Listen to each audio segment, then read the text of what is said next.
All right, I think we're live.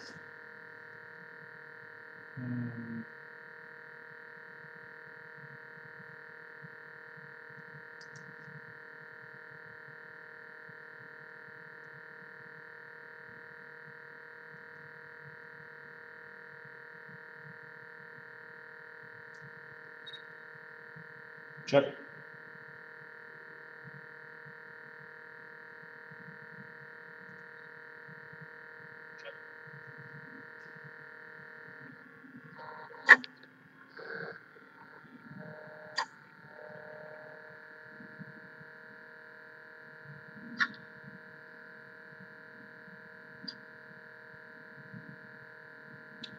Check, check.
Hey Seb, this is my probably my first live stream, so bear with me. Just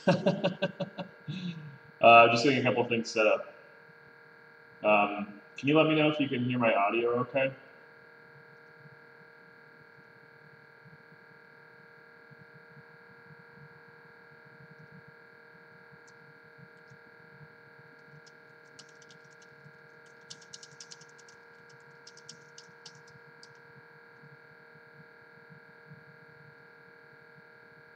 Sweet. All right. Let me see what this is going to take to record. What am I looking for? I think I have everything I need.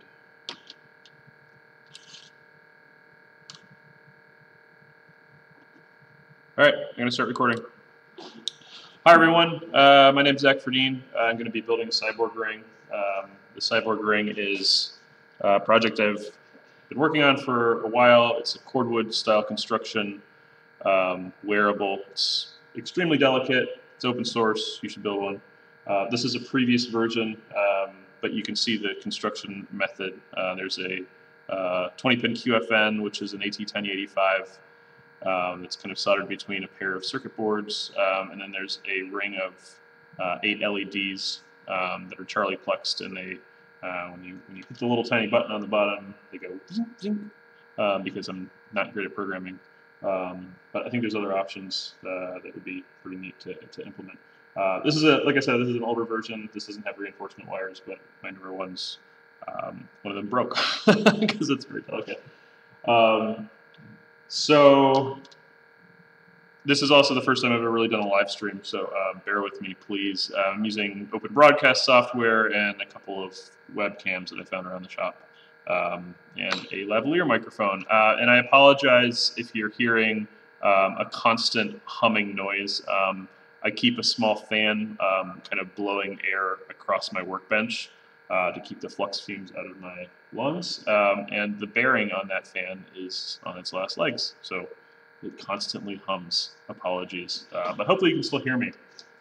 So I posted a video some time ago that kind of goes over all of the things you need to build a Cyborg ring. I'll cover them very briefly here. Get a stick vise or some other nice way of securing the board down. You can also tape it down with Kapton tape. You'll need a set of PCBs. I got mine from Moss Park, but you can buy them from other sources as well. There's a front and a back. One of them has footprints for the switch. The other one has 4 programming pads. And you can see this one hasn't been depanelized, so I'll go through how to do that. You'll need an AT-Tiny85. There's 2 of them right here. You will need a whole bundle of 0508 resistors, which are very strange. They have the conductor on the long axis instead of the short axis. I think they're intended for current sensing, or I don't know what, but they're the right size, so that's what I use. Then I have a few other passive components. There's some 10 mega ohm resistors. There's some 0 ohm jumpers. There's a bypass capacitor. There's a couple of battery clips.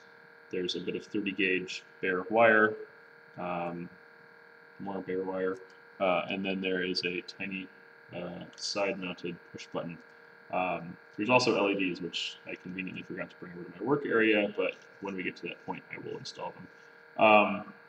One just note, I am not great at organizing many things, one of which is builds like this, so I do not have enough resistors to build a complete ring. So what I'm going to do is build up the ring, but I'll probably only install 4 of the LEDs and 4 of the resistors. But you will still you'll still be able to see how it's done. If you're joining the stream, I do have like a computer set up over here, so I am going to pay attention to the chat. So if you have questions, let me know, and that'll be great. I'm also recording this, so if you're seeing this after the fact, you can email me, zachary.ferdine@gmail.com, or ZAKQWY is my Twitter and Hackaday, and all those handles. And I'll add a bunch of links to the description text for you to take a look at. So, stick device. We're going to get it started by building a few of the jumpers that connect the top and the bottom of the ring. You can see this one, and then the 2 on the other side. Those are actually each 10 mega ohm resistors because they happen to connect traces that I don't want to connect. So those kind of act as insulators. So we'll build 4 of those up first. So let's see, we have 10 mega ohm resistors. They're 0805s, pretty standard stuff. Let me see if I can zoom a little bit. That's as much as we can zoom, and can we fix focus? This is a little bit finicky. I don't really have a proper camera for this. I think that's going to be the best focus we have. So apologies if it's not ideal. All right, so these are 10 mega ohm resistors. They're 0805s. They should say 106 on them. That's a 10 exponent 6, so 10 mega ohms. And they're each 2 millimeters long. The size of this project is really, the thickness of the project is really defined by the thickness of this QFN. So it's 4 millimeters by 4 millimeters. So we basically are stacking up all the other components to get to 4 millimeters. In the case of an 0805, they're conveniently 2 millimeters end to end, so we stack 2 up. Yeah, Seb, you're right. I see your note. The camera is mirrored. I can unmirror it, and then I think it'll be upside down. Would you prefer that I do that? I'm happy to.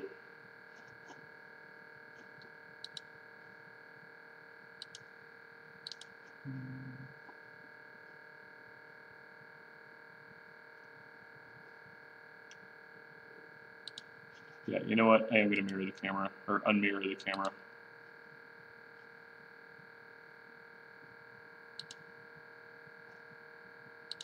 Boom, upside down. We are now upside down, but now hopefully everything looks right. Now it says stick vice, so that's great. Okay, so the general method for assembling 2 of these, I use a Heiko FFX 888D or FX888D. It's got a 1/16 inch chisel tip on it. I'm getting used to the lag of this video. So 1/16 inch chisel tip. I keep it at 790 degrees Fahrenheit because I'm using SAC 305 RoHS compliant solder. If you use 640, 480, you use 6040 leaded solder, you can probably crank your iron down 100 degrees or so. The solder that I'm using is fairly thin, but that's not really relevant, as you'll see. I tend to just apply solder to the tip of my iron. And then kind of the most important tool here, I'm using a gel Flux.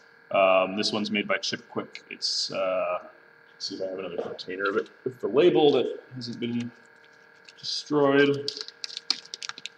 It is Chipquick SMD 291. SMD 291NL. It's a quote-unquote no-clean gel flux, which means that it leaves all sorts of disgusting residue, but that residue is not conductive, so although it is hygroscopic. So you should still clean it, but it's not water-based flux, so you don't have to be super worried about conductive issues. So to start assembling these components, again, we're just joining them end-to-end. So you can see earlier, I put them both down on the stick vise. And I like the stick vise because it's got a Teflon working surface if you buy the one with the Teflon jaws. So heat resistant, which means we can really solder right down onto it. I have very fine tweezers. I have another set of tweezers right here that are kind of a little bit more warped, but you can use the second pair to make sure everything's kind of sitting flat and parallel. It's very important that when you join these two components together, they fit end to end and they're square to each other. And you don't squeeze them too hard, because if you squeeze them too hard, they'll tend to bow up a little bit. Any sort of distortion is going to make it harder to assemble later. So take your time, and then take your gel flux and squirt just a tiny little bit on the end. And then have your solder ready. And we're just going to put a little solder on the tip of the iron, and then just touch it to the joint. And the miracle of capillary action will flow the solder in. And that is all there is to it. So now we have one of those structural pieces. We need 3 more. Oh, sorry, man. Are you building a ring? Yes, Zimbakken, I see your comment. Yes, ring time has just started. So we're starting that right now. Right now we're assembling the first of the structural components. You know what? I'm going to put a ring right here so everybody can see this. Can see what we're doing. We're building that. I need to stop looking at the YouTube live thing because it's delayed by a few seconds and it's confusing me. Again, not a live stream regular, so I'm still learning how these things work. Again, end to end, and you can see I used my second pair of tweezers to flatten those resistors out a little bit, just so that they're truly parallel with each other. Now, my soldering iron still has a little bit of solder on the end of it. Just going to touch that just long enough for it to flow into the joint and get those components connected. Let's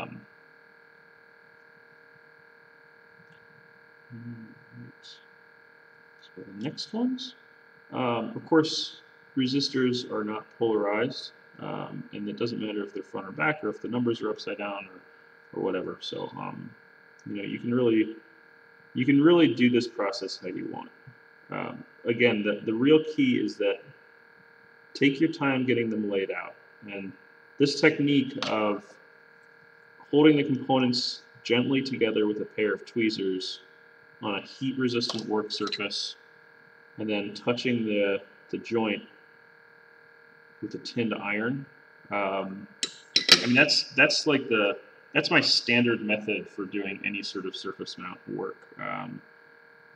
Unless I'm going after a big ground plane or trying to get a big component secured or doing some other sort of larger work, when I'm soldering, I almost never actually have the solder in my hand. I'm almost always tinning the iron and then fluxing a joint and then touching the tinned iron to the joint and letting capillary action and surface tension and joint cleanliness work its miracles. Okay, so we have now the 4 20 mega ohm, 4 millimeter long structural columns, and these will go along the periphery of the ring, and they're sticky because they're covered in flux, which gets annoying.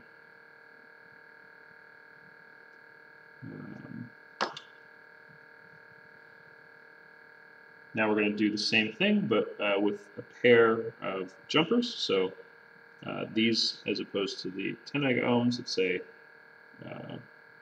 106, these say 0 on them, and these are just like pieces of wire. And we're using them as little structural columns next to the QFN package. So let's get that one lined up. Make sure you guys can see what I'm working on. At some point, if I do this again, I'll try to get a better close-up video. I'm using a Logitech kind of off-the-shelf webcam, and I'm digitally zooming it in a little bit, which is not optimal. But hopefully you can still make out enough to know what I'm doing. It's not going to be like ESPN quality or whatever. All right. This will be the last of those resistors. So, second jumper. You'll notice that I just dropped a part and I found it, but that doesn't always happen. So if you're going to build one of these, get extra parts, like extra of everything, because you're going to lose stuff, you're going to break stuff. It's not a particularly easy project. Periodically I will clean the solder off the tip because it does get a little junky. I use one of those brass cleaning sponges. They seem to do the job and they don't suck the temperature out of the iron.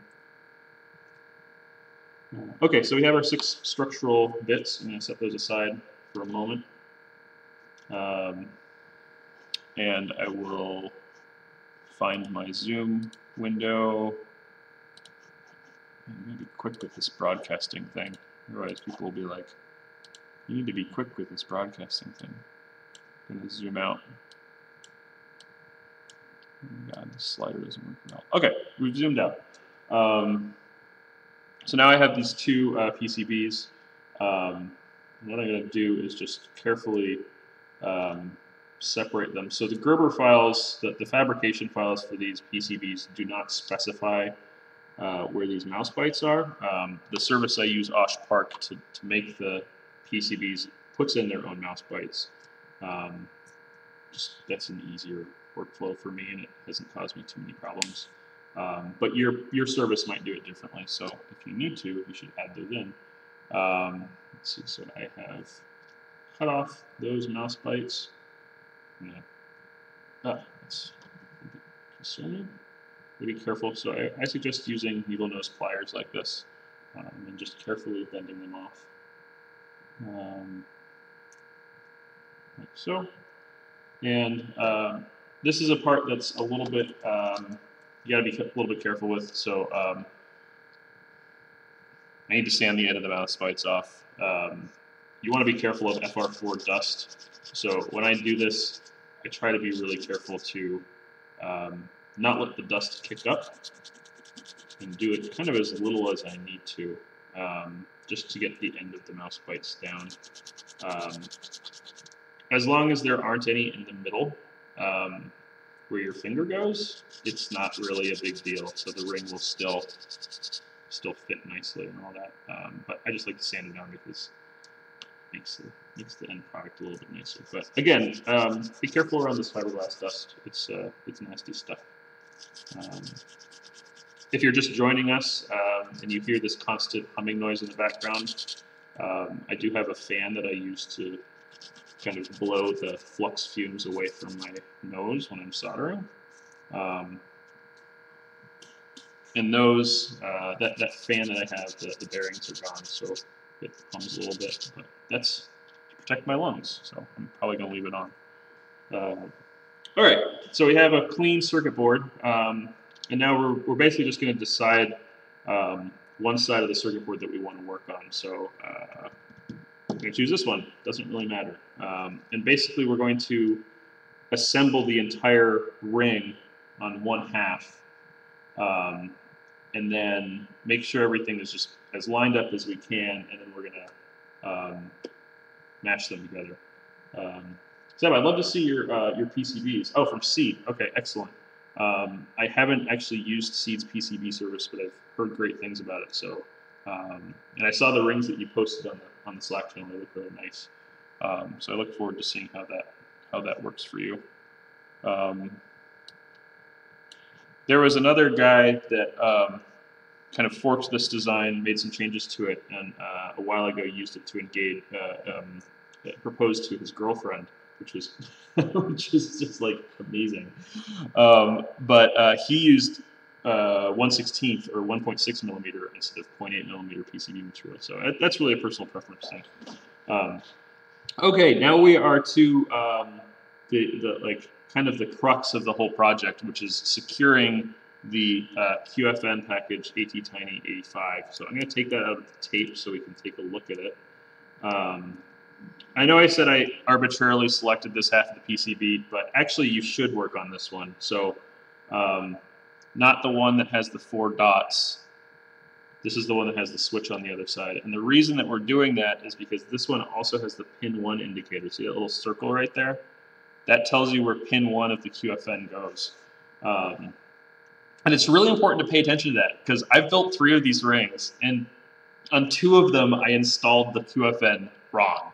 And it is possible to rework it after the ring is assembled, which is great, but it's a real pain in the ass. So don't be me. Don't install it incorrectly. Install it the right way. So we're going to take a quick look at this QFN, and I just can't see this very well. I'm sorry.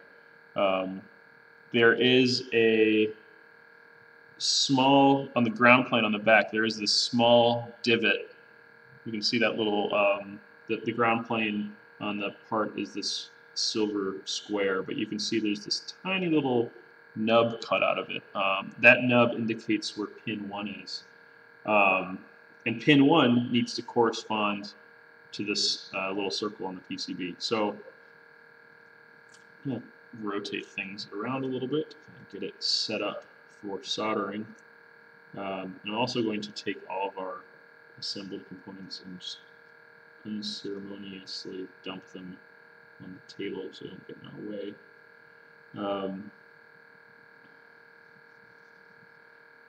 Center this on the video. And this part, if you remember from the ring, faces with the ground plane out, because we're eventually going to need to tag a wire onto the ground plane, which we'll do at the very end. Which means it's fairly easy to get the orientation right. Again, just make sure that the little nub that's cut out of the ground plane faces the right way. Wait, I should try to do this in an angle so you guys can actually see the soldering a little bit better. But the first step is to really get a good grip on the QFN. So take your time arranging it in the tweezers so that your tweezers are gripping the very bottom of the part at roughly a 45-degree angle like this. Because while the part does have square sides, you're really going to have to align it manually. So you're gonna need to arrange it so that it's really truly vertical. And after you solder it down, you may need to go back and do it again just to make sure that it's perfectly upright. So any sort of skew back and forth is going to mean that you're going to miss the contacts on the other side. So basically, you just hold it down. There's a white box on the silk screen, and that white box shows you where the edges of the part need to be. But what you should be looking at are the contacts. So you should be looking at the 5 gold, or in a Hassel case, silver contacts on the PCB, and you should be looking at the 5 contacts in the back of the QFN. And those need to be aligned perfectly. So each contact is separated by 0.5 millimeter, and I think they're 0.2 2-3 millimeters wide. So you really need to get this aligned probably to within 50 microns. So roughly the width of a hair.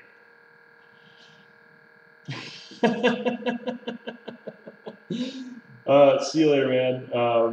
Have a good time, and I will post this on Twitter and stuff when the video is recorded, and you can watch it. That'll just be responding to a comment. All right, so we're going to take the flux. We're going to apply a small amount of flux to the pads, like so. We're going to apply a small amount of flux to the QFN. We are going to tin our iron. We're going to very carefully hold the QFN vertically. You can press down a decent amount, and it's kind of going to self-align. And then hold it perfectly still, and just swipe. Just swipe your iron right across those 5 pads.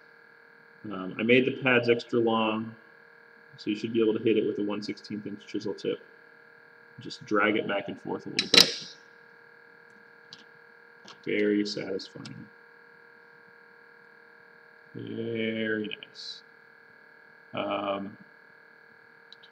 Yeah, so now is when you really want to take a close look and make sure that you have nice fillets.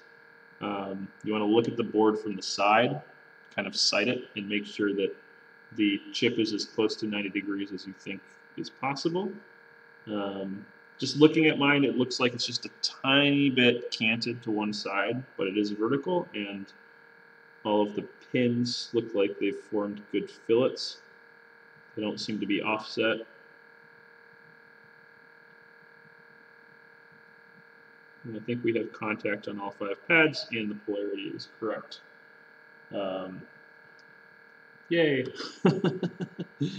And now you look at your hand, and you notice all of those parts that you soldered before are stuck to the side of your hand. So take those off, and now we will start populating other components onto the board.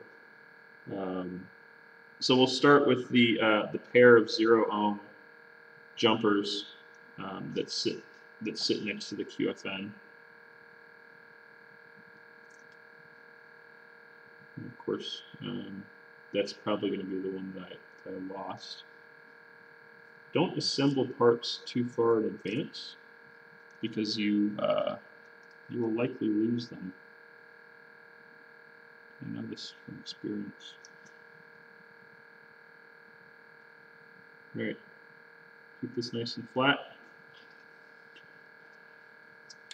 These ones are actually, you really got to watch the resistors, because while the QFN has a very reliable 90-degree edge, these resistor assemblies, sorry, I need to pay attention to whether I'm centered. These resistor assemblies just aren't quite as flat, so they're harder to guarantee orientation on. As with the QFN, I've found the best way to hold the part is very near the surface you'll be soldering it. So we're soldering on this surface right now. So we're gripping the part right above that, and we're kind of holding the tweezers at an angle so we can get a comfortable grip and a comfortable firm grip and really keep the part as vertical as possible. We'll tin our iron. And these pads are big, so you don't have to worry that much about being perfect. But if you align the bottom with the QFN, align the top with the QFN, it's probably going to be pretty good. And as usual, you're depending on the miracles of flux chemistry. And now we're going to take a second, and all the parts that stuck to our hand, we're going to take off and put back on the table. And we'll get the second jumper. I think I already fluxed that pad, so it should be good.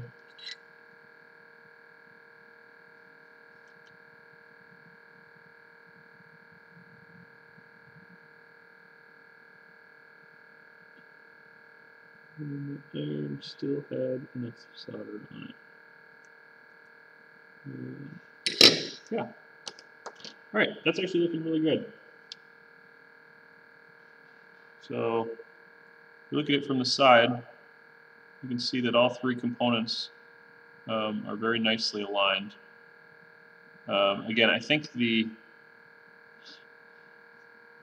QFN is just like ever so slightly canted, but it's not going to be significant enough to cause any issues. And so we are going to continue forward. So kind of continuing our route around this ring, we're going to go ahead and get one of the battery contacts on now. So the batteries, I don't have a battery with me right now because I'm bad at planning things, like I said earlier. But the batteries are zinc air cells, which are the type used in hearing aids. They're tiny, and you can see there's a hole through the circuit board right here. That's for the vent on the battery. So there's these little clips that I've spec'd. They're RF shielding fingers, but they seem to do the job reasonably well. I tried a lot of these. These seem like the best ones, but they still tend to weaken after a couple weeks, so you kind of have to get in there with the screwdriver and tension them again. And they're just to make up the gap. So the batteries are 3.6 millimeters nominally thick. We need to span a 4 millimeter gap, so this gives us just enough. So just going to flux that pad a little bit. Don't need to overdo it. And you want to install this so that the top of the canted portion, these tweezers are garbage, all right, different tweezers. The top of the spring portion is centered and kind of sticking at an angle out like that. So you got to think of how you're going to be putting the battery in. There's a resistor here, wire there, wire there, wire there, wire there, resistor there. So you're going to stick the battery in from this side. Again, this can be adjusted a little bit once you've got the rest of the ring assembled. Oop. Sticking resistors to my fingers again. That's fine.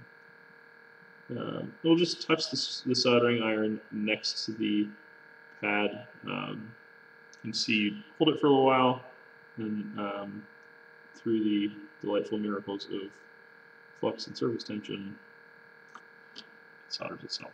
Very nice. All right, and of course we don't put one on this side. We will put one on the other PCB half. Now we have two of the 20 mega ohm structural columns that we'll solder on similarly to how we did last time.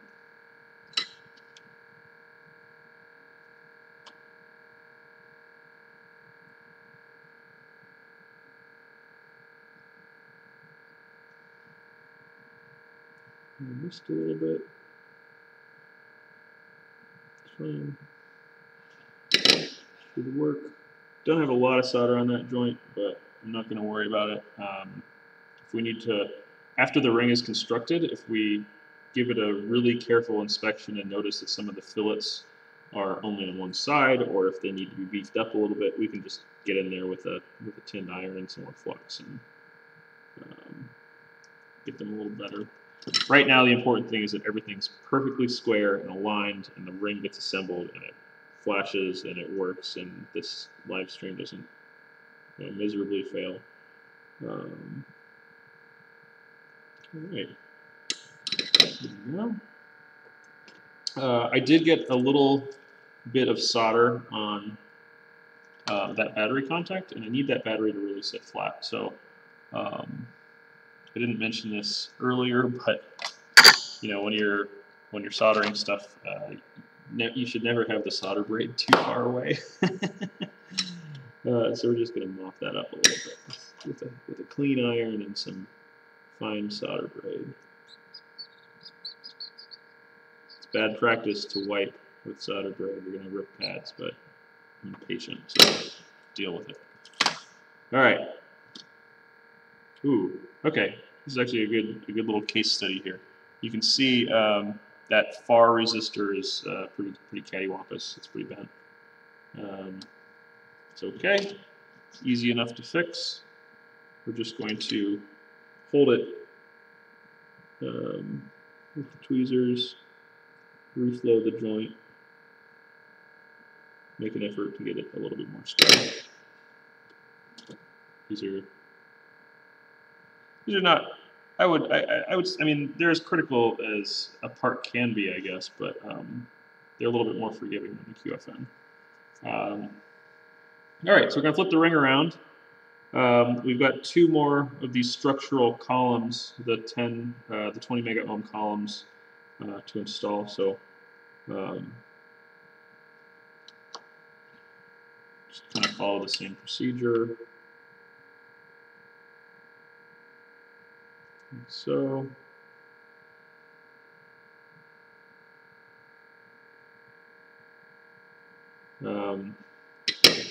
You can see that the board kind of flexed while I was pressing down with my soldering iron, but looks like the component remained square enough to be aligned with the other board, which is, of course, the funnest part of this project is getting the 2 halves together.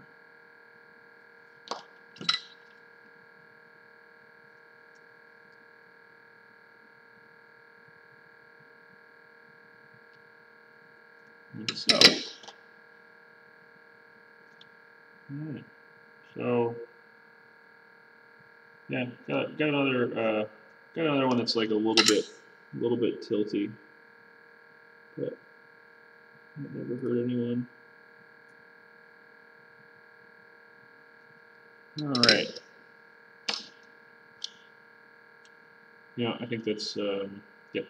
Gonna untilt the other one. You can see that like tilty resistors are not unusual.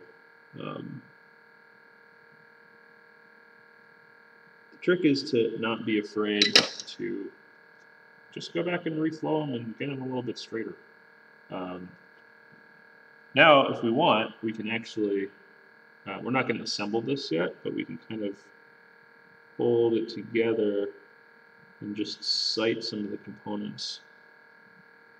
So you can see, yeah, see how those resistors line up? And the other ones do too. You'll just have to trust me on that because it's really hard to get the angle right on the camera. All right, so the last thing we're going to do before we actually assemble the 2 halves, the LEDs are they're kind of weird. There's a pair of these, or one of these 0508 resistors on either side. You can see, unlike the 0805s, the 0508s have a conductor on the long half. They're very cool. They're a little expensive, but that's fine. And more importantly, they're 1.2 millimeters from here to here.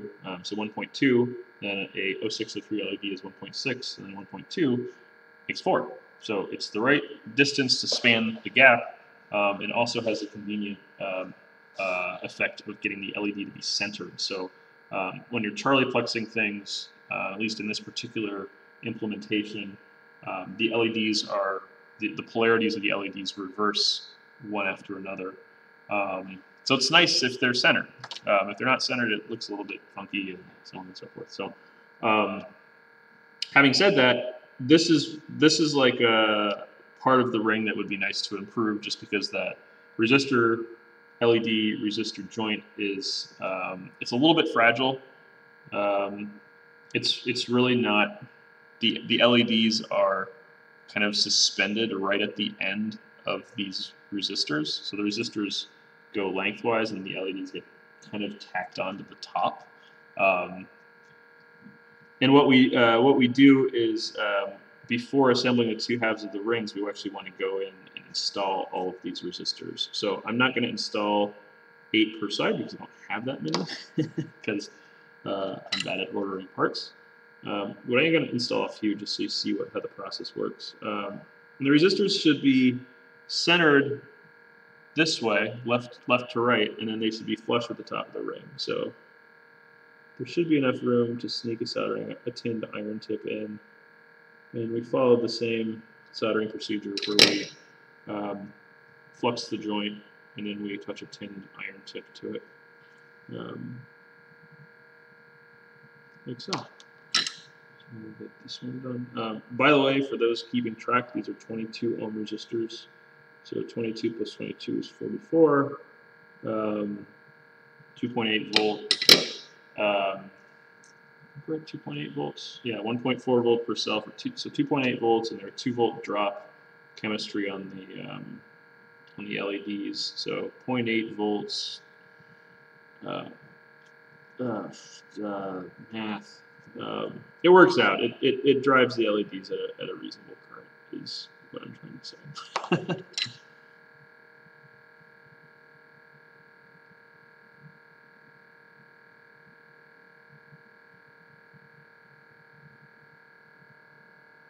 Oh, I knew how the math works. 0.8 divided by 44 is,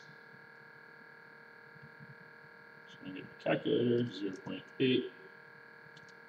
0.8 volt drop across LEDs divided by 44 ohm resistance is 2 milliamps. So we're not pumping a lot of current into these things, but they're bright enough because the batteries last a little longer.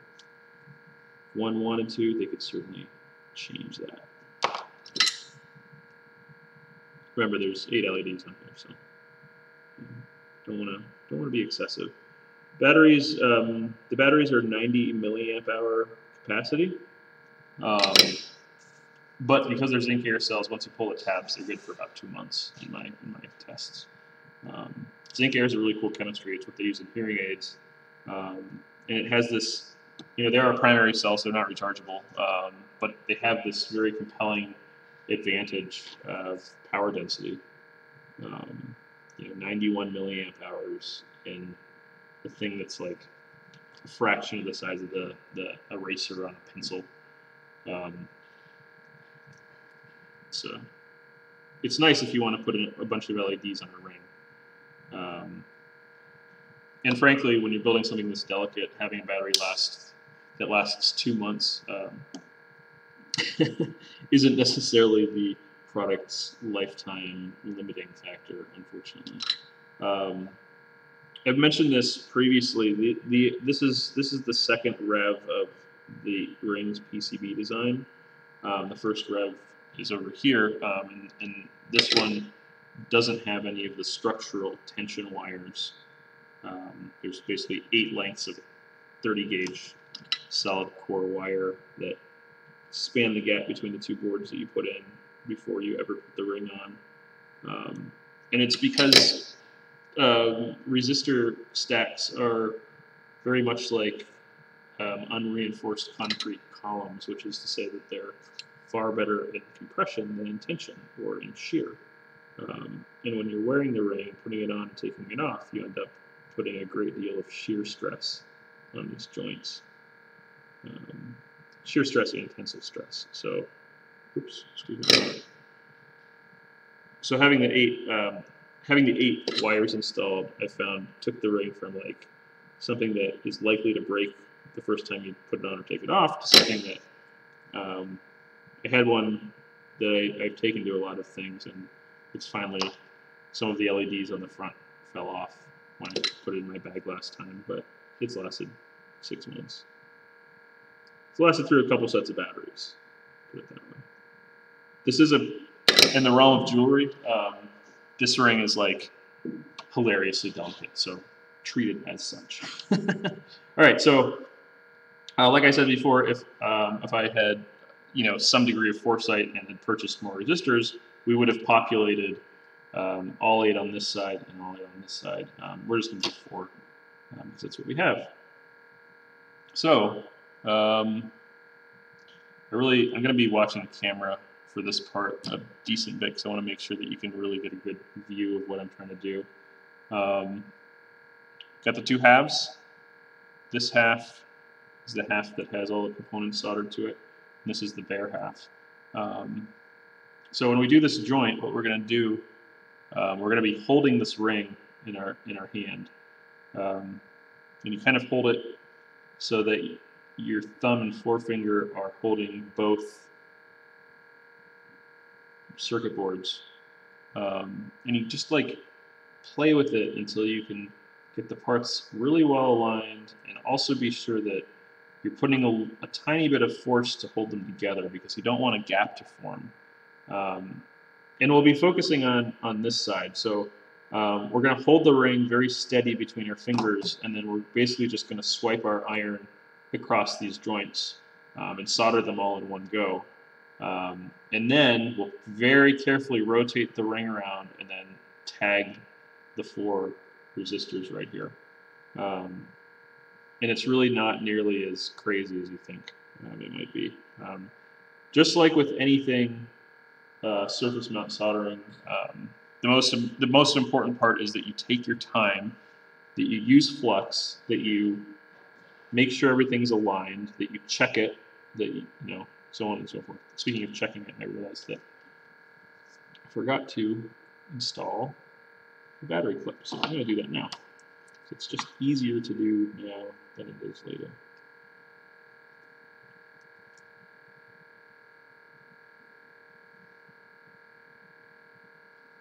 So I'm still recording. Yeah. Still recording.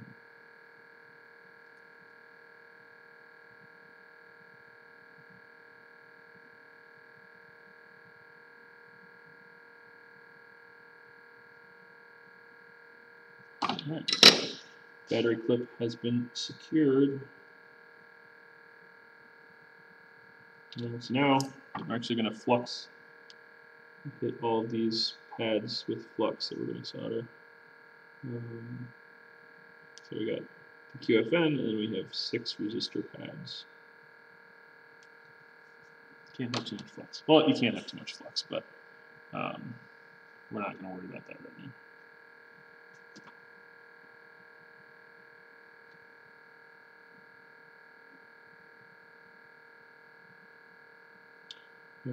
What I'm doing is I'm primarily looking at the QFN's 5 pads, because those have to really be carefully aligned. Like I said, they're 0.5 millimeter spacing. So we want to be really careful to make sure that they're lined up right. The resistors are a bit more forgiving. So if we get the QFN aligned, we're guaranteed, if these ones were installed relatively straight, that they're going to be aligned. But I'm also looking at these ones back here. So if the QFN pads are aligned, and if this resistor back here, one of the rear structural resistors is aligned, we can be pretty confident that this structural resistor will be aligned too on the other side, and that the LED resistors will all be good to go. And I'm going to say that we're ready to solder. So I've increased the pressure between my thumb and forefinger that's holding this together, so it's really pretty secure now. If I rotate my fingers relative to each other, it still shears out of alignment, so you want to be careful not to do that. And try to just do this kind of quickly.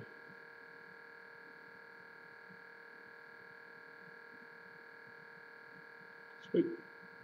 And tag a resistor, tag the other resistor, and we're good. It's now one ring. It is now also in an incredibly delicate state because there's very little surface area that's actually holding the ring together. So what we want to do now is very gently go back and get these structural resistors soldered. One, I already fluxed them, so at least had the foresight to do that. 2, 3, and 4. All right, starting to look like a ring. It's good. QFN soldering looks pretty good. So what I'm going to do now, just in the interest of durability, is I'm actually going to do the structural wire connections. We still have a few components to solder on. Obviously, we still have to put the LEDs on. We need to put on the switch that goes on this side, and we need to put on the 0.1 microfarad bypass capacitor that goes on that side, which, you know, one could argue I probably don't need, but here we are. If you look carefully at the ring, you can see there are 8 tiny plated through holes. So 1, 2, 3, 4, 5, 6, 7, 8. Each one of those plated through holes corresponds with a plated through hole on the other side and is just big enough to accept some stripped 30 gauge wire wrap wire. So I love wire wrap wire. It's a great bodge wire, and it's strippable with your thumb and forefinger and a decent set of nails. So these do thread through, but they can be a little bit tough sometimes. So just take your time. If they're tight and you end up kinking your wire, well, don't waste your time with kinked wire. It's just not worth it.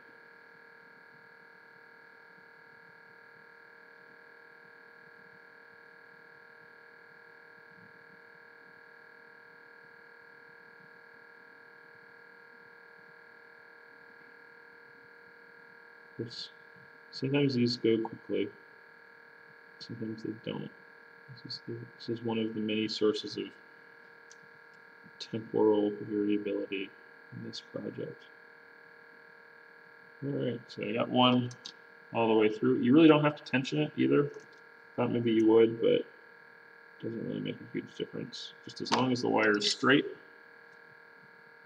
touch it. Tinned iron on one side.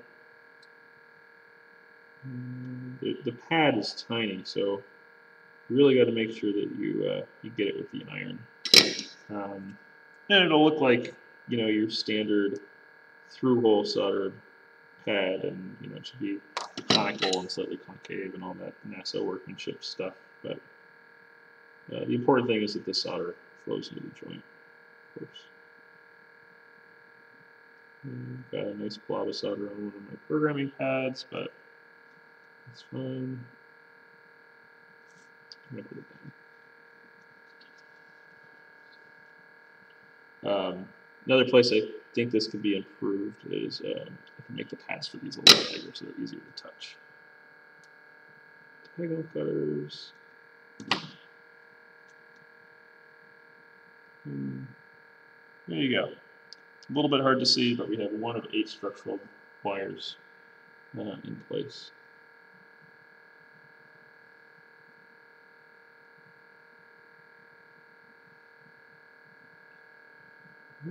Second one. You'll notice I'm doing the ones around the QFN first. There's a lot of things that can go wrong with this build, but I found that most of them are pretty recoverable. So like if you have the QFN aligned wrong or something, you know, you can recover from that. The thing that you really don't want to have happen is you don't want to rip any of the QFN pads up, and they're very small pads. Which is why I'm like really treating this gingerly right now, because if you rip one of those pads up by applying too much force before the ring is really secured, you'll just be in for a crappy repair. I mean, like you can recover from that, but you probably will have to tack a wire directly onto a QFN pad, which, because of how it's angled, is just not the most pleasant bodging task around. Alright, that went pretty fast. And we can come back later with our iron and just kind of touch all these joints and smooth them over a tiny bit just so they don't get snagged. But for right now, don't worry about that. So now there's 2 holes on the other side of every battery. You'll notice that I put a lot of structural wires around the battery. These ones are also partially there just to retain the battery, but they're also not electrically connected to anything. They're just plated through, basically just like tiny plated through holes that aren't connected to any tracks. I don't even think that they're on the net list. I think I just add them directly to the PCB layout, so they can short out against the they can short out against the battery and they won't cause any problems. It's important because the battery does tend to slide around a little bit during normal wear. Speaking of normal wear, this ring is not waterproof. Don't wear it in the shower. If you use the restroom while you're wearing this ring, take it off before you wash your hands. Ask me how I know. When you're dealing with this fine wire, you see that I'm every time I solder a bit of it, I leave the end hanging out and then I clip it. Every once in a while, you'll clip that too close to the blob of solder, and there will be a tiny blob of solder left on the wire, which then prevents you from reinserting into the hole. If this happens, just clip a little bit more wire off. Use your tweezers to feed the wire through. Got a little bit of a kink, so I'm going to feed it through a little bit more than I normally would. You only need like, let me see, you need what, 2 inches of wire for this project? No, less than that. But it's nice to have a little extra.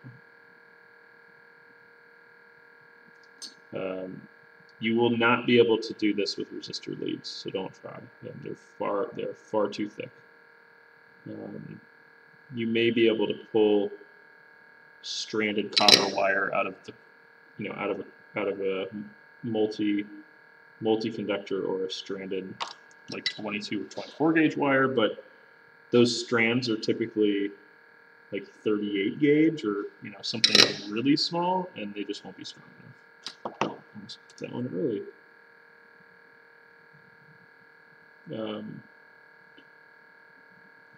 It's tempting, I would say, also at this point in the construction process, especially if it hasn't gone well, or you've just like had to redo a couple things, or you might be getting to the point where you're like, all right, I just want to like have this thing done and put it on and program it and be done. It's like, don't skip the structural wires. That was one of the most important discoveries I made in this project was the need for structure, tension reinforcement. Oh, hi AP Tech from Malta. We're making rings. So these are it's a cordwood ring called the Cyborg ring. Uses a couple of zinc air batteries. You wear it like that, and we're like most of the way through it. Right now we're just installing some structural wires. I also think it's super cool that you're watching this from Malta. I am in Minneapolis, Minnesota. Minneapolis is kind of in the north-central U.S. It's currently a little bit chilly out, and it is Saturday morning.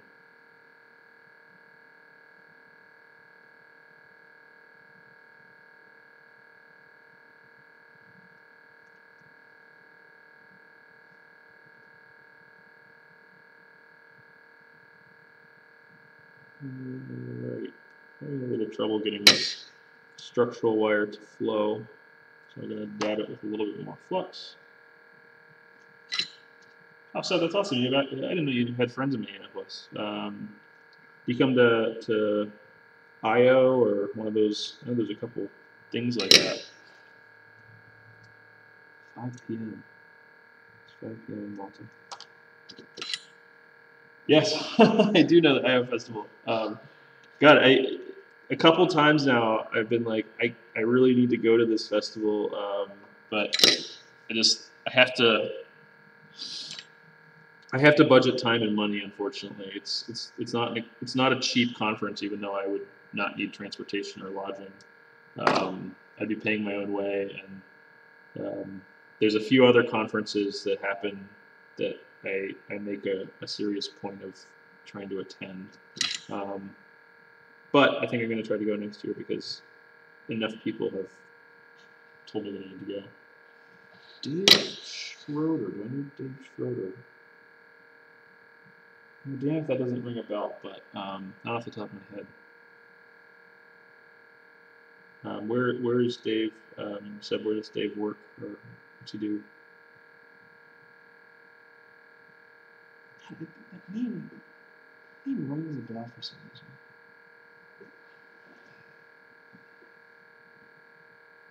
Oh, he runs IO. Cool.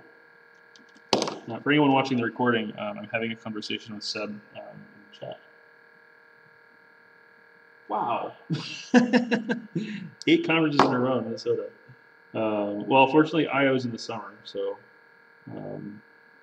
you should let me know the next time you're in town, because Minnesota is the best. Well, a lot of places are the best. I just like Minnesota a lot.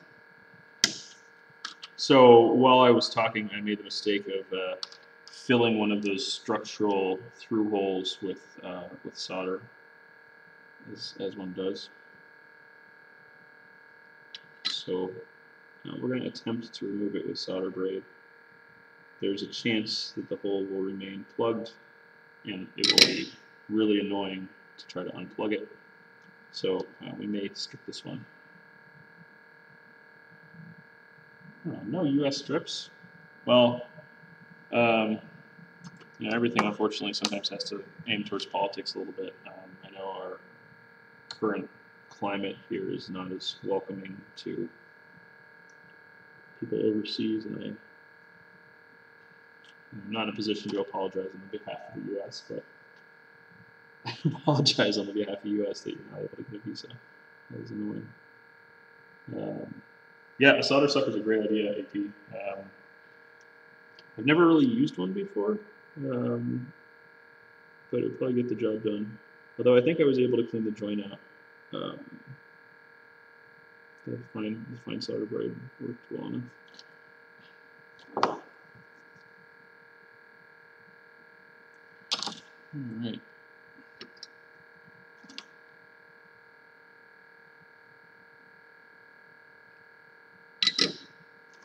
That one.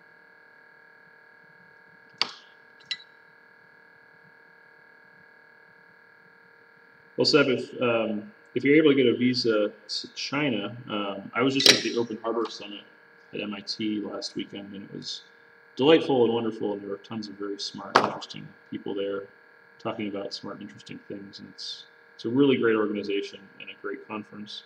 And next year, the conference is going to be in Shenzhen. I think Seed Studios, Eric Pan is helping a lot with the organization and hosting and so forth. So if you're able to get to Shenzhen, you should come to the Open Harbor Summit next fall. It's going to be a lot of fun.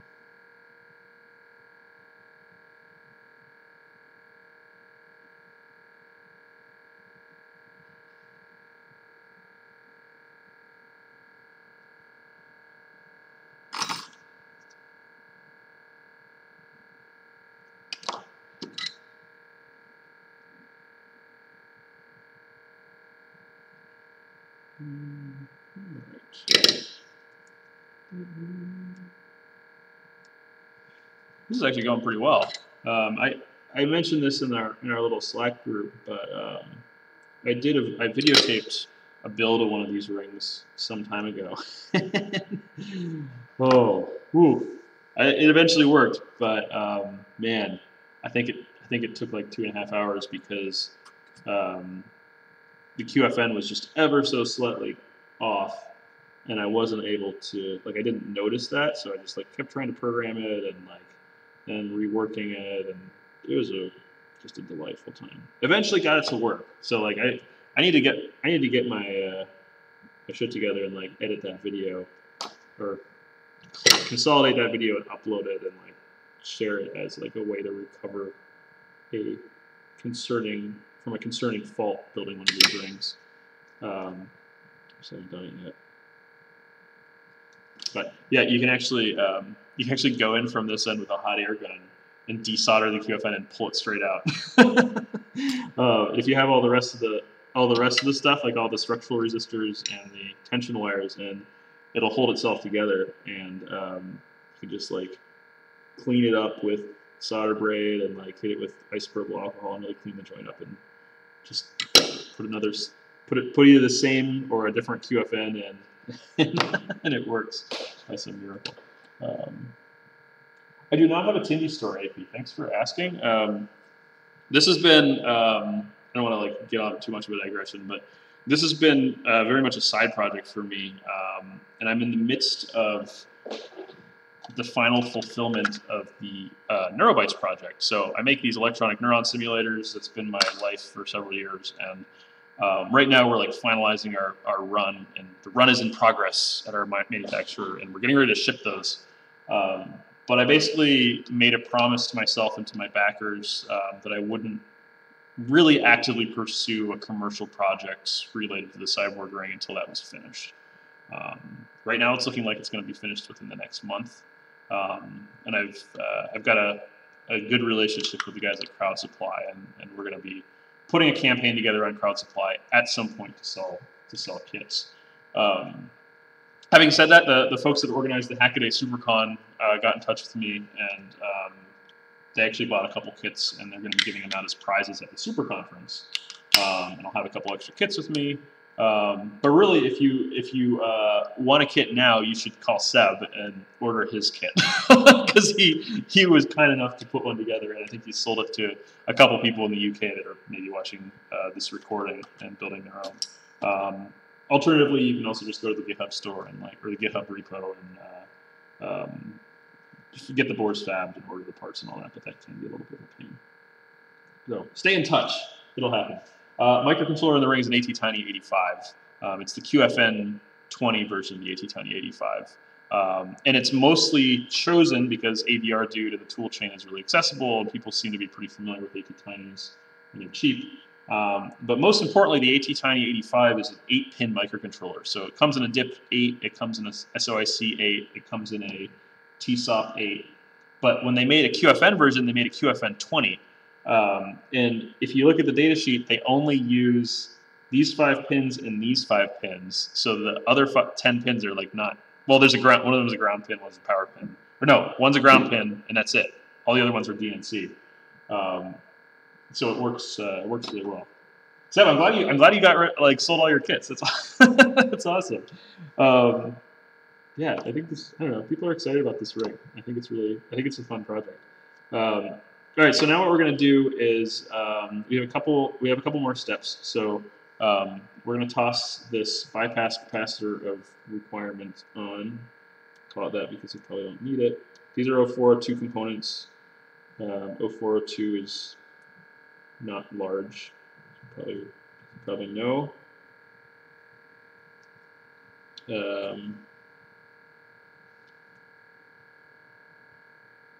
But you know, be fearless. It's fun. Boom, picked it up. Flux. Pads. Same soldering method. Tin the iron tip. Hold the part in place. Tag one side. Tag the other side. Good enough. Works like a charm.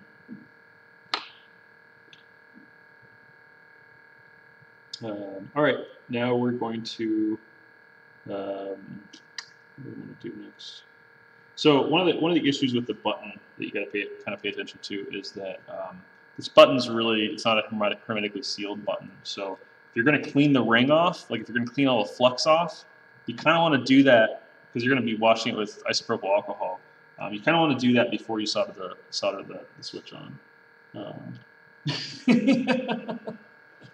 Gollum has not bought a ring yet. We've been in talks, but he's very cost sensitive, and I don't accept dead fish as payment, unfortunately. So for the button, what I like to actually do is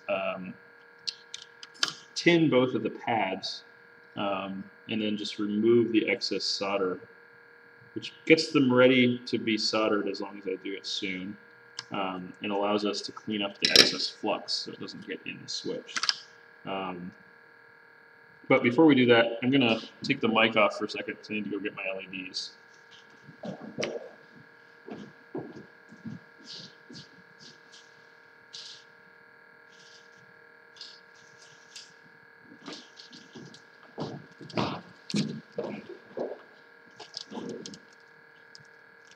All right, so I'm going to be using, these are 0603 LEDs, part number upside down, part number, so they're orange, 605 nanometer, pretty standard stuff. It's a good idea to stay under 500 560 nanometers. So that's 560 nanometers is like a lime green. If you go to true green or blue or white or any of the indium gallium arsenide, I don't remember the chemistry, but you go to anything that's got a 3-volt voltage drop, it might work, it might not work. It's probably going to be a little unreliable since the batteries don't put out quite enough. So I try to stick to the LEDs that have a 2-volt drop. They're like, you know, red, orange, yellow, lime green, kind of traditional, older-fashioned LEDs. And in terms of documentation, LED polarity is actually something that I like. I just need to figure out how to describe really well. So honestly, the way I usually do this is I solder 2 of the LEDs on, and then I program the ring, and I see if they're the right orientation. And if they're not, then I reverse them, or I change something in the code, which is not a great way to do it. But these LEDs, it's hard to see what the polarity is. You can flip them over. Let me see if you can see that. So I don't even think you guys can really see that, but it's got a tiny little arrow on the back of it that indicates the polarity. And a great way to check LED polarity is if you have a multimeter. It's off camera, but I'm going to turn on. It's got a diode tester function. You can just check it that way. All right. So when you're looking at an LED, there's a tiny little black spot. That's where the dye is. You can sort of see it through the epoxy covering. That's the cathode, so that's the negative side. And when I check this one, the arrow points towards the cathode. The most important thing for a Charlie Plex design like this is that the LEDs alternate. So we're just going to connect 2 of the LEDs opposite each other and not really worry about it beyond that. And then we'll assemble the rest of the ring, we'll program it, we'll hit the button, we'll see what it does.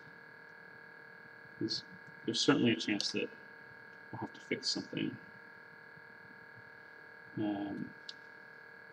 So what I did with the LED is I just grabbed it with the tweezers and I dabbed one side of it with some flux. Now I'm going to put a little flux on just the corners of those 2 resistors, because again, we're just kind of setting the LED near the top. So it's in our iron. In the world of solder joints, this is one of the sketchier ones. Kind of go in from the side and just get the LED tacked on. It is a BK precision multimeter. Great catch on the beeping. I'll probably accidentally leave it on, and when you leave a BK precision multimeter on, it makes it sound like it's flatlining in like 10 minutes. So it'll start beeping obnoxiously because it wants to be powered off, and then it'll power itself off. Like I said, it's kind of obnoxious, but kind of hilarious. All right, so this LED I have installed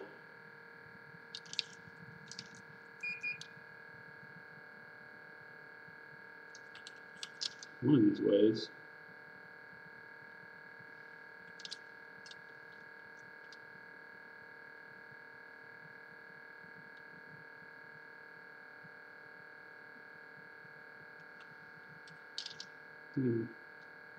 Putting some flux.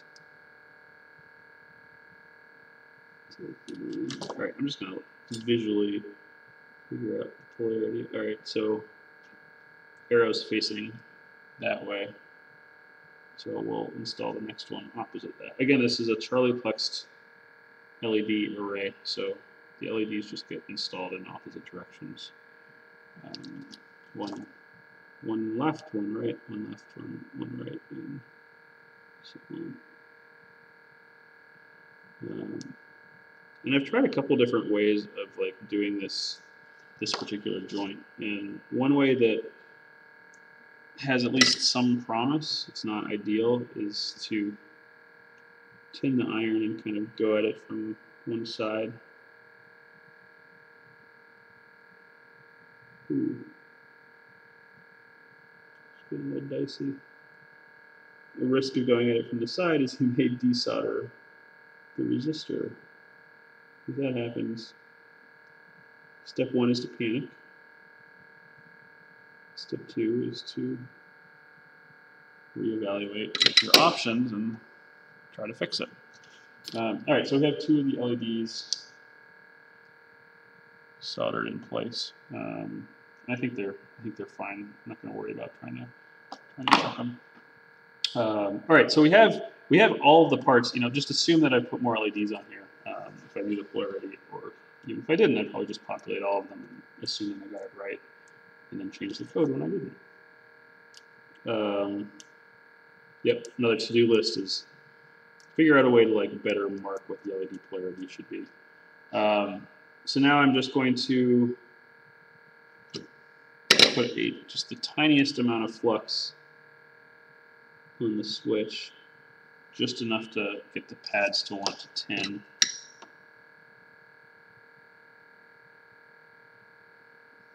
Like so.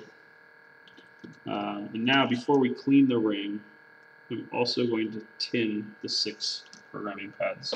I actually built this hilarious jig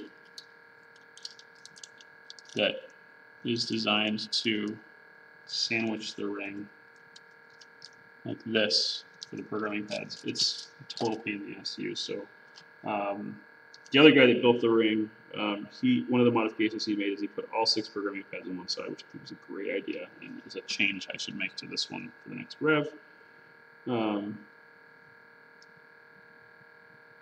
But for right now, we're just going to tack wires on. It's easy enough. I think they're 1-point-something millimeter pads, so, you know, follow normal, careful soldering procedures and like don't try to rip the wires off as you can. You can't do that. I agree. I like the VK Precision a lot. It's been a good meter. I got it. Dave Jones had some shootout on $100 multimeters, and it seemed to do relatively well. So that's the one I bought. Zooming out, got my isopropyl alcohol container. Yeah, you just kind of get that thing all. Give it like a disgusting alcohol bath. Get some Kim wipes. Every lab should have Kim wipes. And you know, be careful. Oh, this is the other ring. This is the one that I already built. All right, get the right ring. Don't get the wrong thing. And give it a bit of a soak in. Get this centered, and then just a light rubbing with isopropyl alcohol. It's not the end of the world if you don't get all the flux off of it.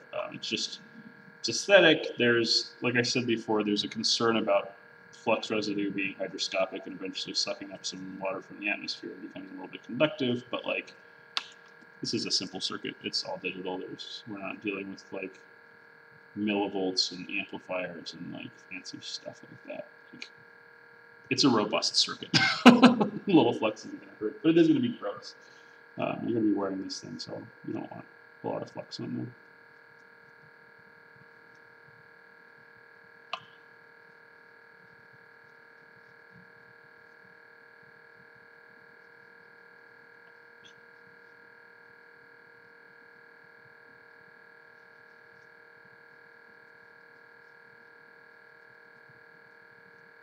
All right, good enough.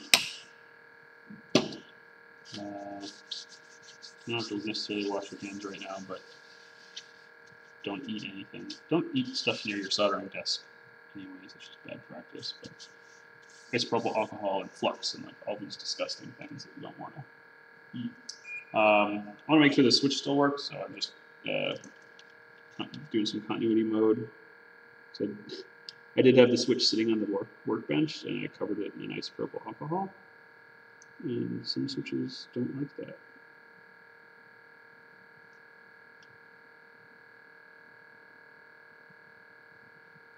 This thing is tiny.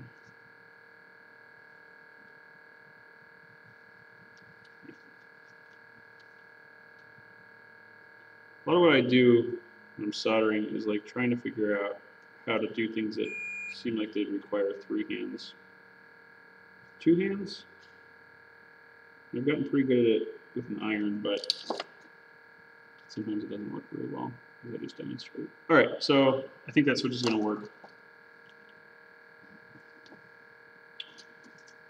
And again, we've tinned the switch's pads. We've tinned the pads on the actual ring, so we can actually clean our iron.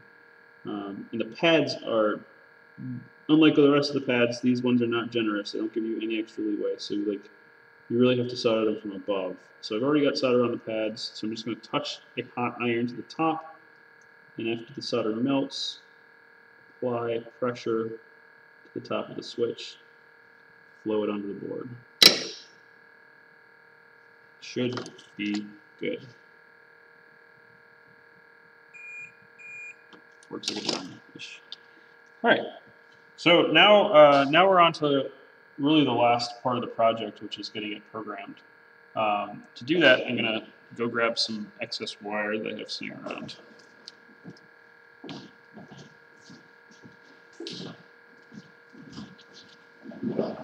All right. So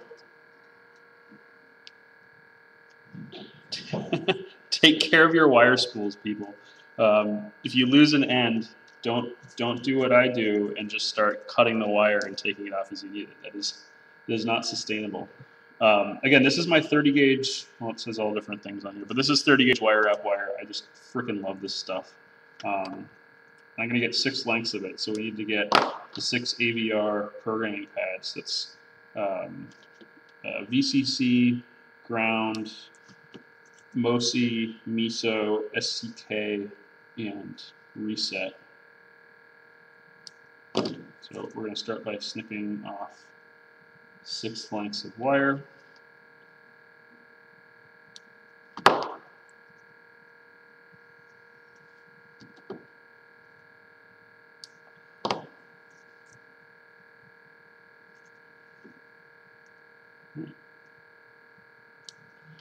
Wire has been snipped.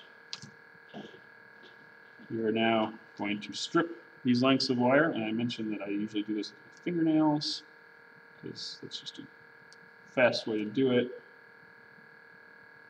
Takes practice, like everything. Worth it. Amazing. All right. 3.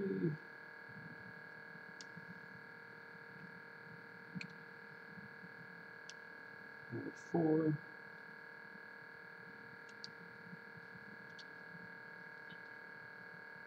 5.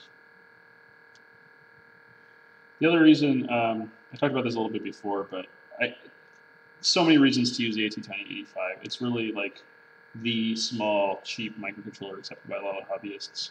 I would argue that nowadays it's nice to use like an STM32L0 or something, another cheap microcontroller, but this is one that everybody can get their head around. And one of the reasons is that you can program it with an Arduino. So you can set your Arduino up to be an in-circuit programmer. I use Adafruit's USB Tiny ISP, which is a great little kit. You know, massive USB-B connector on one side, and then it has a programming header on the other side. The other thing that I use is the stupid little project that I did like last year. So I call this the AVR listener, and really all it is a 6-pin header on one side that connects to a standard AVR ISP ribbon cable. And then a terminal block on the other side. So that allows me to, you know, breaks out the six wires, and it gives me an extra VCC and an extra ground, and just acts as a link. And then just because it's stupid and fun, I added a transistor driver and a colored LED and a little piezo buzzer on the MISO, MOSI, and SCK channels. So clock, data in, data out. So when you program it, you can actually listen to the bits going into the chip, which is a lot of fun. Oh, AP, you switched to the SAMD21. I haven't used the SAMDs really. On the Neurobytes project, we jumped on the libopencm3 bandwagon. It's been a great tool chain for us, and they're really cheap. But I'll tell you what, SAMD. It seems like Microchip, now that Microchip owns Atmel, they're really doubling down on the SAMD, and I think those are going to be the way to go because they're going to continue to be low cost, which is what everybody really cares about, right? All right, so get my screwdriver set out, and we'll start by securing these 6 wires in these 6 terminal block slots as a starting point.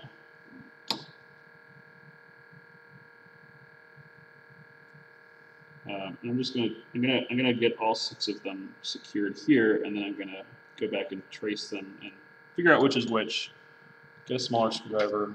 Never have a small enough screwdriver for these stupid terminal blocks. Please hold. But yeah, I'm gonna connect the 6 wires to the terminal blocks, and then I'll trace them back one at a time and carefully tack them onto the ring, just so that I'm not playing around with terminal blocks after I've landed any of the wires, because you don't want to pull up pads. You just don't want to. If you haven't used terminal blocks like this anymore, they're handy, but you got to make sure the wire is all the way down, and you got to really torque them good. And with fine wire like this, you don't want to torque them too good because you might break the wire. But that's, I used to work in a field where I would be landing these things all the time, out in the factory, and that was a pretty common failure point. Was, you'd be hooking up an instrument and you just wouldn't tighten it enough, and the wire would fall out, and you wouldn't notice, and you'd feel like an idiot. So it's good practice when you use terminal blocks to secure the wires and then go back and just kind of give each wire a little tug and make sure that it's really in there, and then don't mess with it after that. All right, now I'm gonna jump on the repo.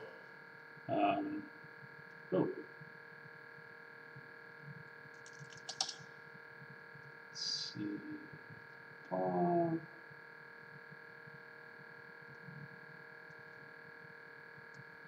GitHub.com/Zachary/cyborg-ring.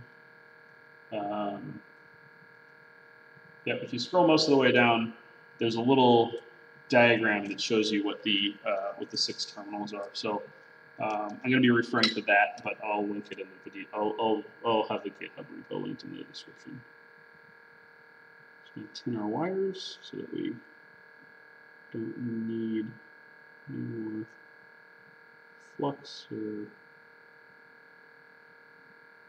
Sorry about the focus. It's probably not really great right now, but I turned off autofocus on the camera.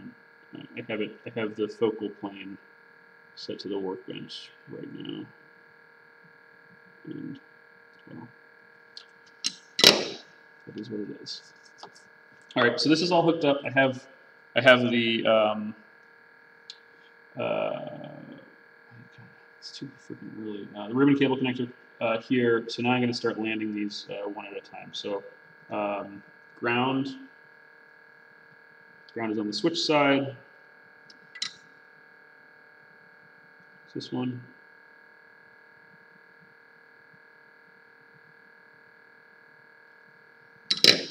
Next is reset. Reset is also on the switch side. Just this guy. A little bit much on the stripping. So I'm just going to be careful that these get arranged well so they don't short out. If you're doing this, I would suggest cutting the wires a little bit shorter than that. All right, other side we have miso. Miso is right Okay, I'm gonna cut this one short, I think, because it's right next to that bypass cap. Don't want to short, because the bypass cap has got power and ground on it. I don't want to short a programming wire to those. Although, in my experience with like AVR stuff, you know, it'll probably still work. All this stuff is just incredibly forgiving. Did not take. Just to a tiny dab of flux. You can see the, you know, some of this work, especially when you're like too much of a rush to like get your stick vise out. It's kind of controlled chaos. It's kind of how it goes. The CK, the clock. Turn this on.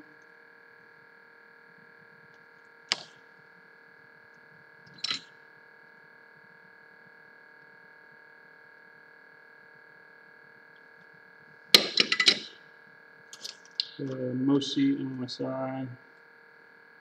There was a discussion recently, I think some people posted on Twitter and were talking about this idea that,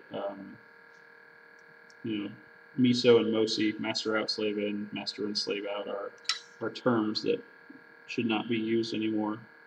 And again, not to be political, but like I agree so much with that statement. Like, man, talking about masters and slaves, it's 2018, man. Like, let's talk about intergenerational trauma and, you know, the history of slavery and just how horrible of a thing it is. Like, we don't need to be memorializing that in our componentry. By the way, this stuff's only been around for 30 years, so like, you're goddamn right we can change it if we want. So, yep, I'm gonna try to not use those terms anymore. All right, so we have this all wired up. I need to plug it into my USB port. It's our first opportunity for magic smoke, which I don't think will happen. It's interestingly illuminated, but these things happen, I suppose. Right. Now we'll go into our directory, into firmware.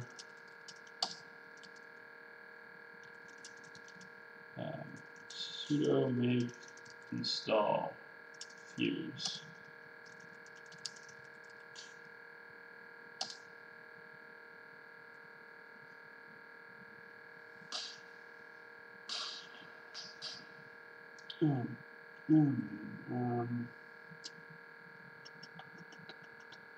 It would appear that I changed some code in my repo and did not commit it. I'm not a good programmer. Sorry, people. I'm just gonna clone the repo again. Git clone github.com/cyborg ring.bit.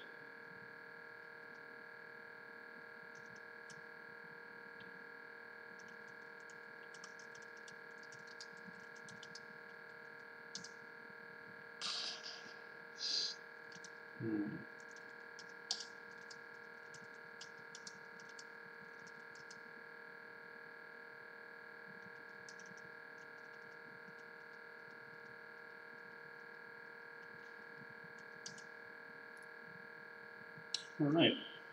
Initialization failed. Double check connections and try again, or use F to override this chip. So in the world of AVR programming and AVR dude, set is a great idea. Limiting guides for your vocabulary and looking forward to get your hands on the code.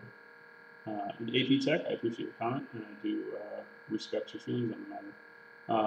Yeah, so I'm looking forward to you getting your hands on the code too, because I'm not good at programming. All right, so we're going to go into troubleshooting mode a little bit. Let's see, where do we want to start? So I think we're going to start by just verifying that the wiring on all this is right.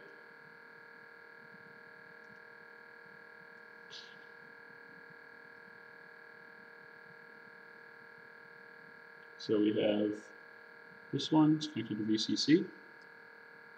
VCC. We have this guy. He should be MOSI. And he is, or it is, MISO. I think MOSI and MISO are swapped. It's fairly typical, for me at least.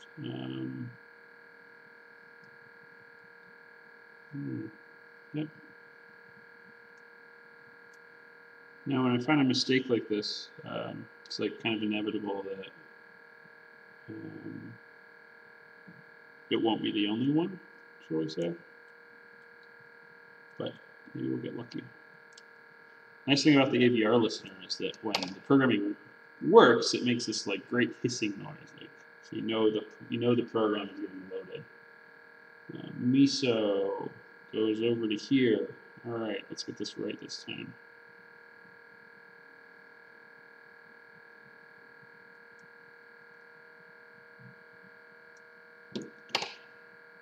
And then MOSI goes over here.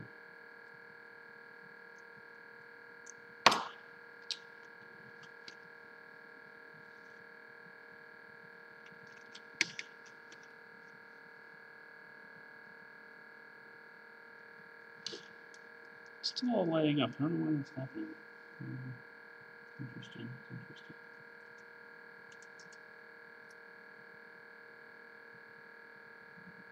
AVR device initialized and ready to accept instructions. Oh, device signature is blah blah. Expected signature for AT-Tiny 25. So 25, 45, and 85 all use the same package. They're all very similar. They're just like the difference is how much programming memory they have. And for a while, I was building these rings with 25s. So I still have my make file set up for AT-Tiny 25s. So then make file device equals AT-Tiny 85.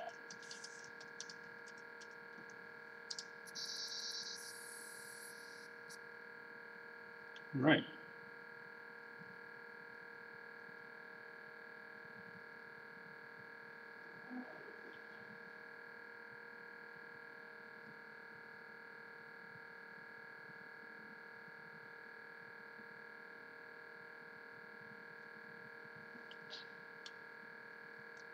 So that's an LED's light.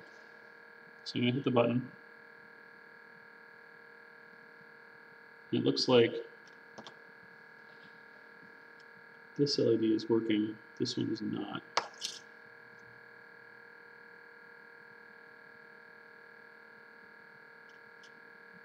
We might be having some issues with the programmer too. So I'm actually going to disconnect the programmer.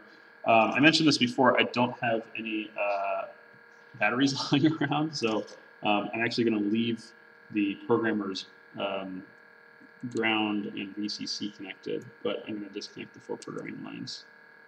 Shouldn't be causing any issues, but see how it goes. If you don't know how it goes, let me tell you. Complications can cause problems. So just connect that. The nice thing about tacking wires on like this is that like just touch it with a soldering iron tip and the wire will fall right off, which is satisfying. But then it'll stick to something else, so be careful of that. All right, so now we just have this connected to VCC and ground. And again, this would be the same as if I just had the batteries installed, but I don't.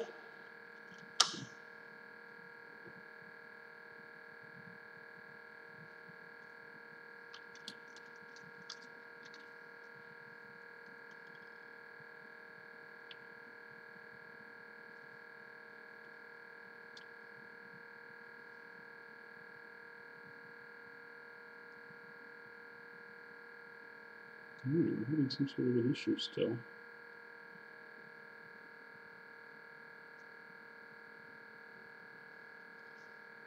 Just double check that we're getting power.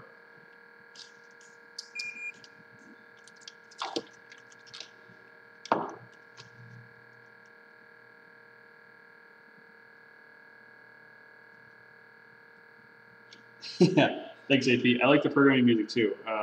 it sounds, I don't know, after you programmed enough AVR things and you're listening to that, like it's very satisfying to like hear the sound of your bits shooting down the wires. All right, I'm just measuring voltage across the bypass capacitor. We do have 5 volts.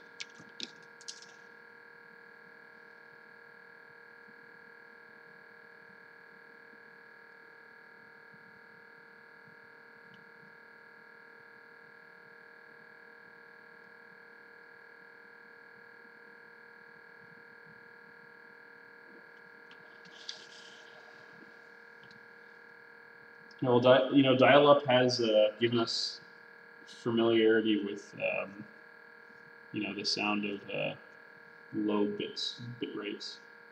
Let me make sure that I set the fuses on this. Yeah, I did write the fuses. Okay. So I think the LEDs might be backwards. I'm going to go ahead and flip them around.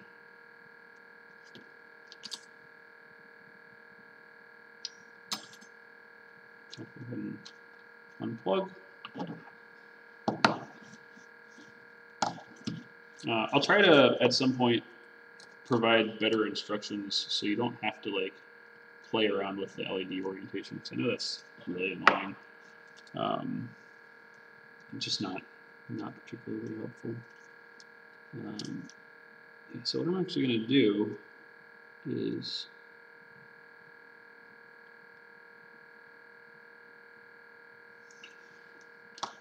first solder on 2 other LEDs in opposite orientations, so I can ensure that they are actually opposite.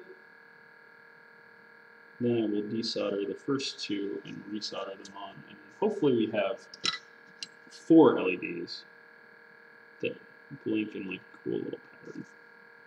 A cool little pattern that Seb is going to vastly improve for us, because right now it's very, very crappy.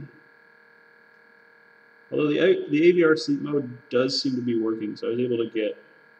I mean, I think we could get current consumption lower, but I want to say it's something like less than a microamp now after the animation goes, and that's kind of the most important part, because we want to make sure that we won't just drain the battery. The first program I wrote to test the ring didn't have sleep mode, and it was cool, but then the batteries died in like a couple days. And if there's no other reason to use an 8-bit microcontroller, like, damn if they don't know how to do low power mode, like, might as well use it, you know? Nope. That seems pretty typical. After all that about installing these in the proper orientation. Did not.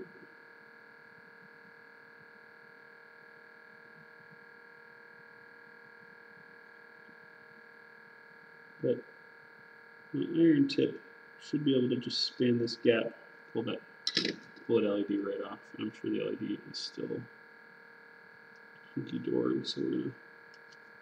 Yeah, what happened is I started installing it in this spot, and I was like, oh, I'm having some trouble soldering it there, so I'm just going to install it in the next spot. Like, man, try to pay attention to what you're doing.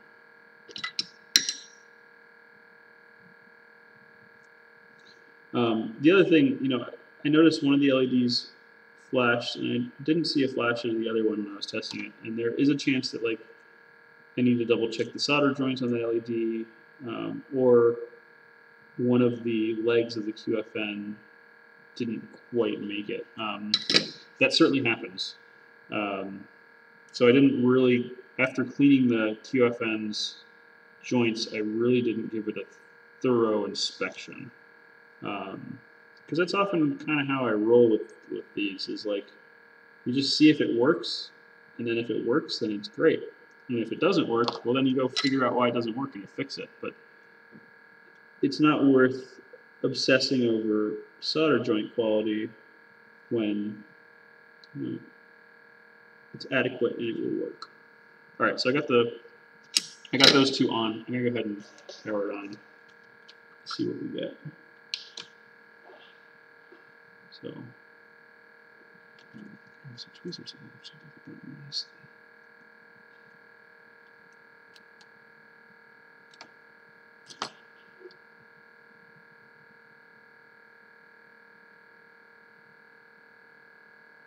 I think I saw a flash.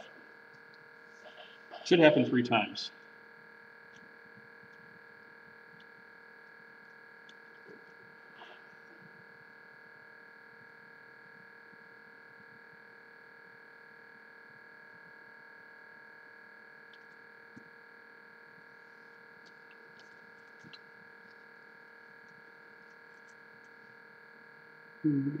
These other 2 LEDs swapified. I'll never touch the end of your soldering iron, people. Or if you do it very quickly, like I just did.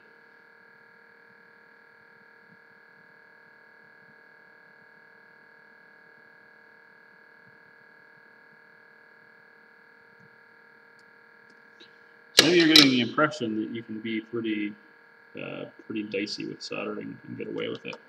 That's my philosophy with it, is you can really get away with a lot. Right, we're going to zoom in again and try to get the ring in slightly better view.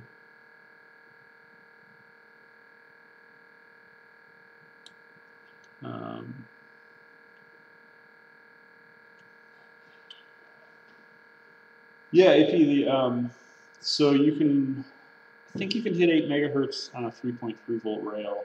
And I don't remember how I have the fuses set here. I might be running it at 1 megahertz just because, like, it's such a simple program and it doesn't really matter that much. When I use AVRs, I almost always use the internal oscillator for AT tiny at least, just because I don't typically need the accuracy of an external clock, and that makes the circuit simpler. Test these LEDs really quick. I'm a little suspicious of them now.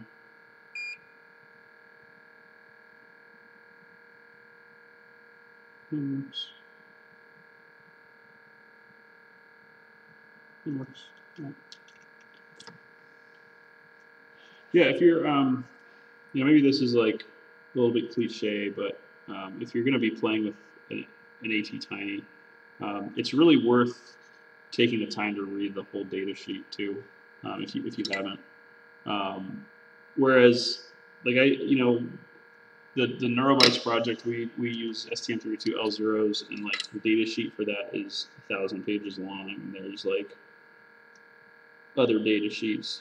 Like there's the pin out, like the device specific one, and then there's like the family data sheet, and like then if you really want to know how to do it, you should get an ARM Cortex M0 book, and like there's just like all of this documentation that you can use if you really want to.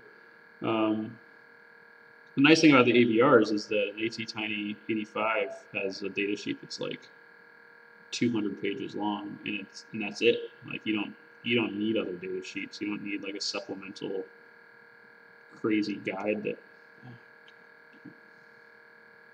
dropped it on my shirt. You don't need all that other stuff, is what I'm trying to say. So read the data sheet.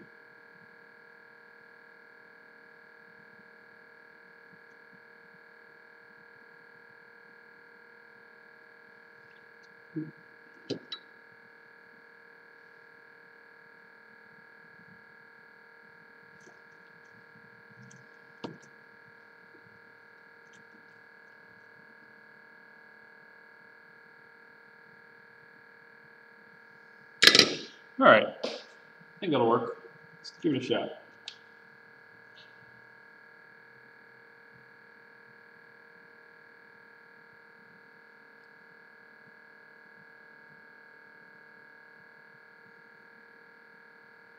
I don't know if the camera frame rate is picking up on all of that, but at least the first 3 LEDs are still working. I think I just have a bad joint on these ones. I think I mentioned it a couple times that like This solder joint, I would say, is the one that's the most kind of frustrating and subject to chance. There we go.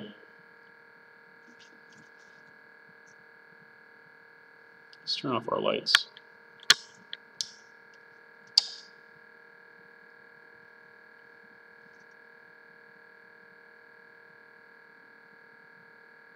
All right, there you have it.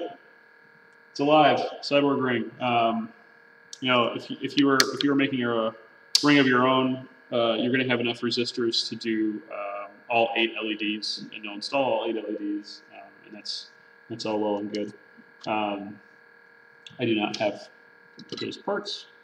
I also don't have the batteries, so this is not a fully portable ring. While I'm here, I'll double check polarity.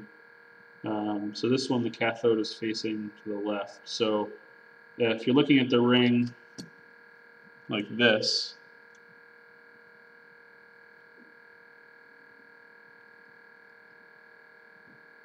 this LED, let's see, you should have a cathode.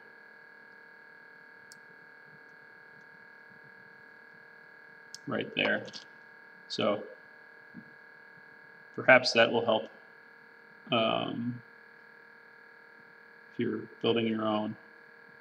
Where I've scratched a mark on the PCB for the first LED, that's the cathode, the negative side of that LED. And it's next to where it says ZF 2018. All right, that's it. I'm going to stop the recording. I'm going to get off the stream. I'm going to clean my office because it's an absolute fucking disaster. And I need to do that. But if you guys have any other questions, zachary.ferdinand@gmail.com. Zachary on Twitter is ZAKQWY. Search for the phrase cyborg ring on Google. You can do Zachary/cyborg_ring for the GitHub repo. There's also a hackaday.io page. Check all the resources. I'm going to continue to update documentation. And I'd say most importantly, if you build a ring, send me the pictures. Let me know. Send me a link to your blog. Send me a link to your video or whatever. I want to add all that stuff at the end of the GitHub repo so that we have more examples of people actually doing this. Thank you.